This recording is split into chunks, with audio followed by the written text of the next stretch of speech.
Hi everyone, it's Mrs. Polson from Portage Northern High School. I'm working with Mr. Zook from Portage Central High School, and we're designing our week lessons for learning together during the quarantine. Astronomy is awesome. We got to choose some fun topics for you guys. The idea here is to give you some information, new information, learn something, have fun while doing it, and accumulate grades, right, for the fourth marking period. Anyway, the first week, I'm going to try to move fast so I can make it within 15-minute time frame of the notes.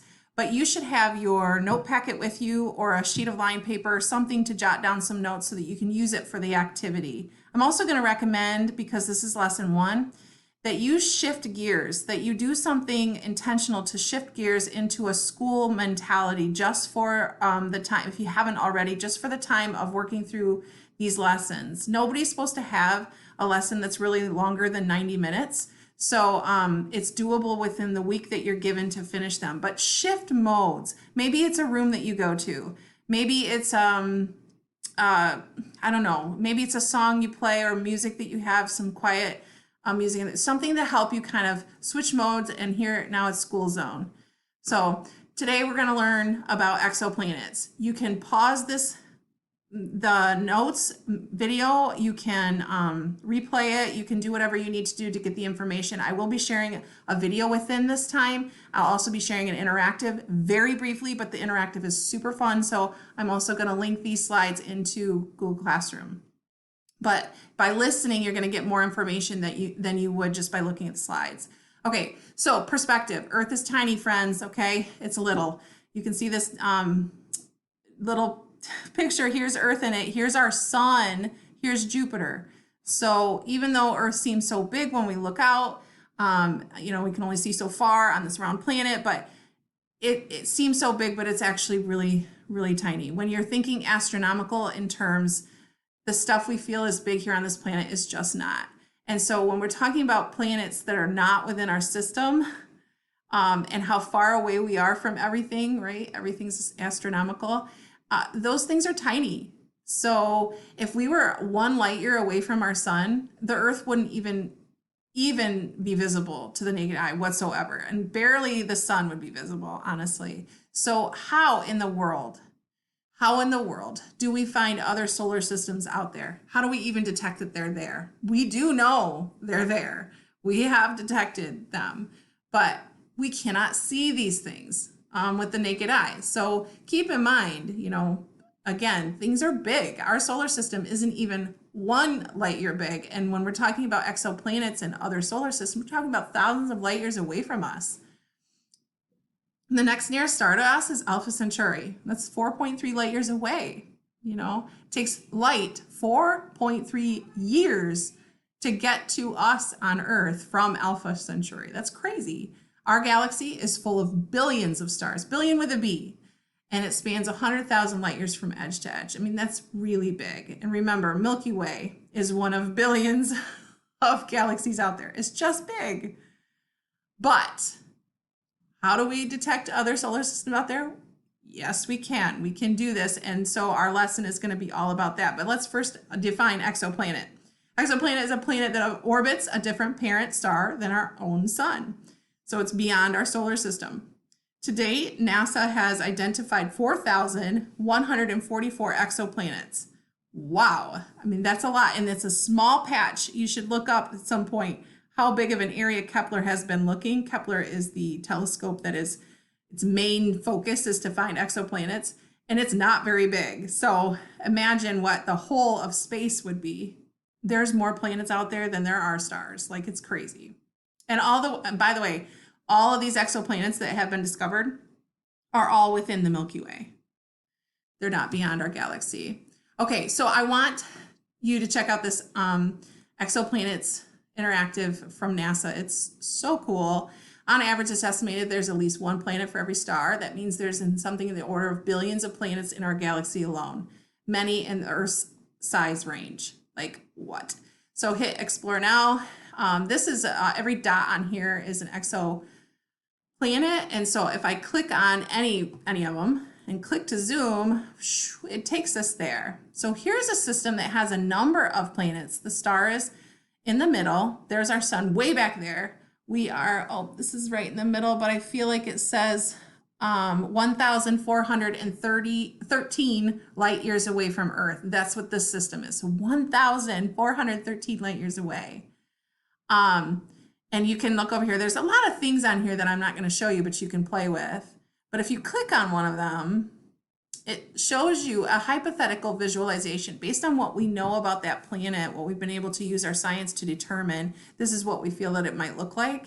And if you wanted to learn even more, you could do some comparative things. Well, how does this planet compare to Earth? Look at size-wise, it's, you know, fairly close. So you can compare it to Jupiter.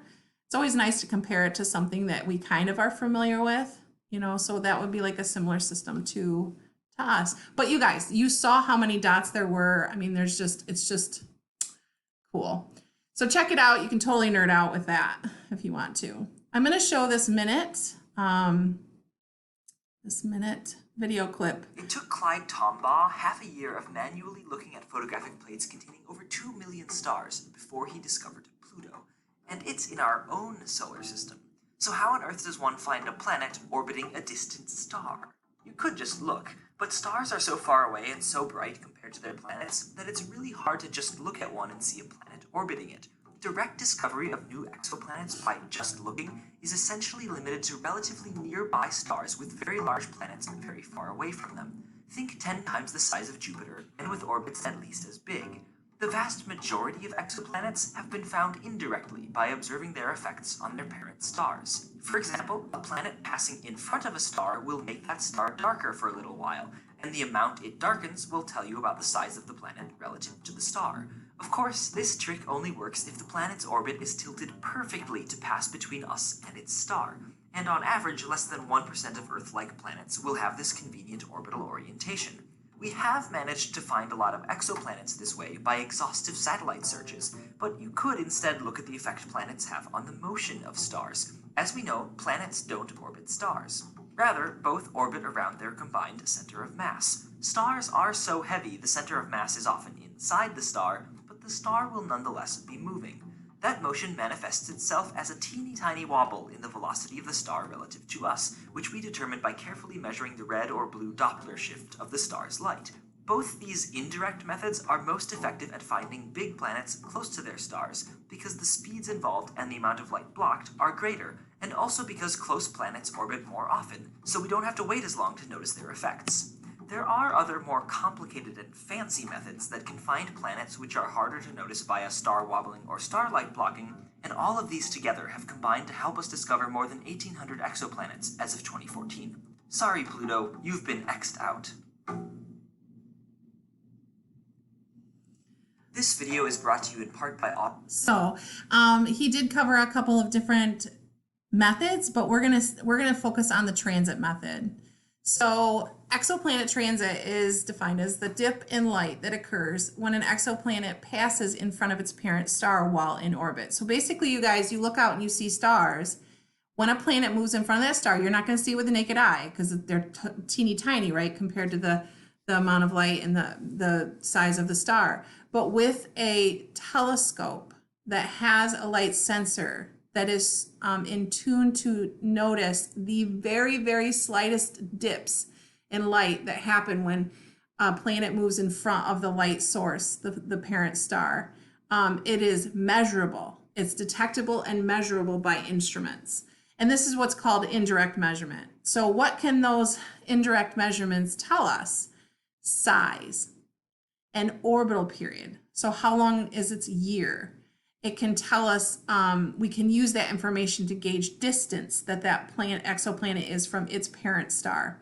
When we combine other methods, the ones that were in Minute Physics video, we can actually determine mass of that star, the density of the star, so we can then determine, is it a gas giant, is it terrestrial, and we can, and this part amazes me so much, and we're not going to talk about it much in this unit, but atmospheric composition, what? We can tell what gases are making up a planet that we can't even see.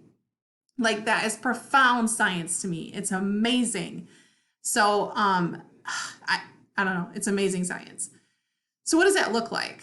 let's see it in action. So this is skewed because it's showing us where we can see the star is only this big and the planet is this big and we can actually see the planet. So it's skewed a little bit, but I still like it because it shows you visually what's going on with that light. So here's star's relative brightness. So here's the light that we're getting coming in from the star, okay? And something is going to happen to bring that light amount down over time. So here we go. Here comes the planet, boom, drop in light, boom, raise in light. So that dip is called a flux of energy. It's a drop in energy that we are receiving from that star. Keep in mind, we don't see the exoplanet like we're seeing in this model. All we would see is light coming in and a drop as a result. Now, how far it drops, how long it drops, can tell us different characteristics about that exoplanet. So let's look at this. This is beautiful. It's perfect because it has no noise, it has nothing, and we can actually see the system. So keep in mind, you'd only see the star, you wouldn't see the system. But let's make sense of this. So you have this big drop and this big drop, and they are identical drops. How long did it take to get from this drop to this drop? And that equals one full orbit of that purple planet. So when we're looking at these drops, we're looking for patterns, rhythmic patterns, this blue drop, drop. So this system has 3 planets because it has 3 consistent pattern of size of drops. So what do the dips represent? They represent a planet transiting a star. So a drop in light from that star because of the planet moving in front of it. How many exoplanets are in the system? Well, we see 3 rhythmic equal drops, 3 different ones, okay? So that means there's 3 different stars in that system, and they can get really complicated. What is their orbital period? What does orbital period mean? 1 full orbit. So we can time it right here, how long it took to drop, again, an identical drop. That means that planet went whoop all the way around and came back to the beginning again and transited. So this is a full year for this purple planet. But look at this orange one. Boom, boom, boom, boom. It's making an orbit much shorter, okay? And through our own Earth, solar system, we can see patterns that the shorter the orbital period, the closer it is to its parent star. So remember, we wouldn't see this system. We would only see this. We could tell by looking at this that the orange planet is closest to its planet star because, or its parent star, because its orbital period is the shortest. And the blue is in between, and then there's only 1 orbit of the purple in this time frame.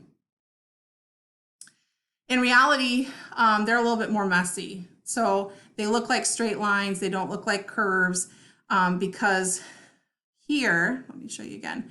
Here, well, that's days too. Usually when they show the actual curve, they're just talking hours, but here it's in days, and so it shrinks up the curve into just a drop of a line. But still, based on how far it drops, oh, we didn't talk about that. Based on how much it drops is a direct correlated to the size, the volume of the planet. So reality is that the squiggles, all this noise up here, could it be noise or could it be, planets that are really close to their parent star? The dips are in days and not hours, so it looks like one straight line down. Sometimes there's more than one planet that will transit together, so see how all these planets are clustered? This is Kepler-11. These are actual planets, by the way. But they're clustered together. That means they're transiting together. That means their combined volume is blocking. So that's why that line is so much further. And that compounds it and makes it tricky. How about planets that don't have orbits that cause a transit? What if the planet is orbiting like this rather than like that? We wouldn't be able to see them. We can't detect them. And only 1 to 10% of systems actually align to show the planet transiting. What about exoplanets with longer orbital periods? Like Neptune's is 165 years. Well, we wouldn't detect it in this way. So this is where the slideshow ends. I just made it in time. You can rewatch sections, make sure you fill out your notes, and go ahead and do the lab activity. Thanks, everyone. Oh, and visit lab office hours if you need help. Okay, bye.